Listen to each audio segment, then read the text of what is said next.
This is Health Broadcasting Service HBS Radios, your global pioneers in specialist radio broadcasting, bringing you everything to enhance your health and well-being. Health is your human right. HBS, your partners in everything about your health and well-being.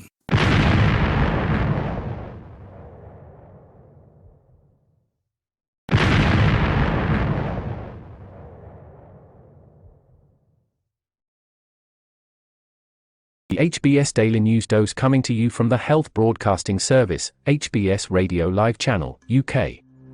New data set stage for broader use of AstraZeneca breast cancer drug. AstraZeneca and Daiichi Sankyo's Enhertu extended survival by more than 6 months in patients with a form of advanced breast cancer compared to standard chemotherapy, according to data presented on Sunday. The data, unveiled at the American Society of Clinical Oncology ASCO meeting in Chicago, could open a large, new multibillion-dollar patient population for the drug that won U.S. approval in late 2019 as a third-line treatment for the 15% of breast cancer patients with HER2-positive disease. The ongoing Phase 3 trial involves over 550 patients with so-called HER2-low breast cancer, most with tumors that were hormone-sensitive, whose disease had spread and had undergone at least one round of chemotherapy. The interim analysis showed Enhertu prolonged survival by an additional 6.4 months in patients with hormone-sensitive tumors. Patients in the group lived for a median of 23.9 months versus 17.5 months for chemotherapy. In the small group of patients with hormone-insensitive tumors, patients on Enhertu lived 6.3 months longer. That the benefit in overall survival was apparent even at the point of interim analysis was surprising, David Fredrickson, Executive Vice President of AstraZeneca's Oncology Unit, told Reuters. That really puts a lot of confidence that the benefit that we're seeing here is absolutely real.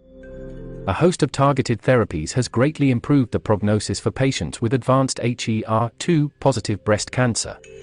But more than half of women whose breast cancer has spread to other organs and express little or no HER2, referred to as HER2-low status, have limited treatment options. Hormone-sensitive patients who received Enhertu also went an average of 10.1 months before their disease began to worsen, a measure known as progression-free survival PFS, compared with 5.4 months for chemotherapy, which was statistically significant. Enhertu more than doubled the PFS for hormone-insensitive patients at 6.6 months versus 2.9 months for chemotherapy. AstraZeneca is in discussions with regulators globally for approval in the HER2-low population. Jefferies analysts last month forecast $2.5 billion in annual global peak Enhertu sales for these patients, and about $6.6 billion across all indications. The drug, which is administered as an intravenous infusion, is not without safety concerns. It has been linked to a type of lung scarring called interstitial lung disease (ILD).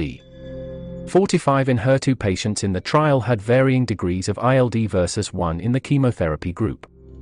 Enhertu belongs to class of therapies called antibody-drug conjugates (ADC), which are engineered antibodies that bind to tumor cells and release cell-killing chemicals. Last month, it gained approval as a second-line treatment option after a study showed it reduced the risk of disease progression or death by 72% compared to Roche's Kadcyla, which has been the standard treatment. Enhertu is being evaluated for use in earlier stages of breast cancer, as well as lung and colorectal cancers, among others. It has secured approval in HER2-driven gastric cancer. As far as breast cancer goes, I'd say at least in the next few years, I'm pretty sure Enhertu is going to kind of finish revolutionizing the treatment paradigm, Tara Hansen, a consultant at Informa Pharma Custom Intelligence, told Reuters.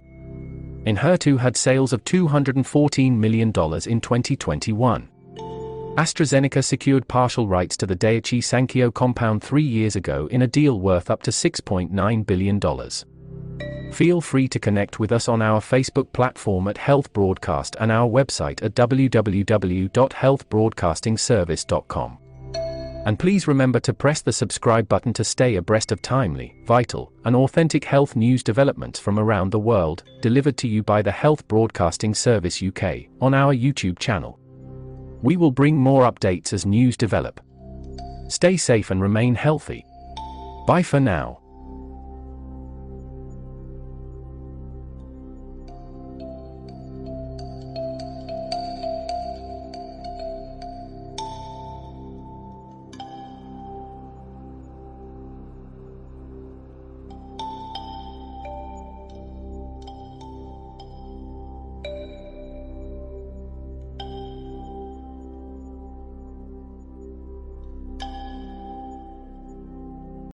You've been watching the Health Broadcasting Service YouTube channel, your channel of excellence and distinction.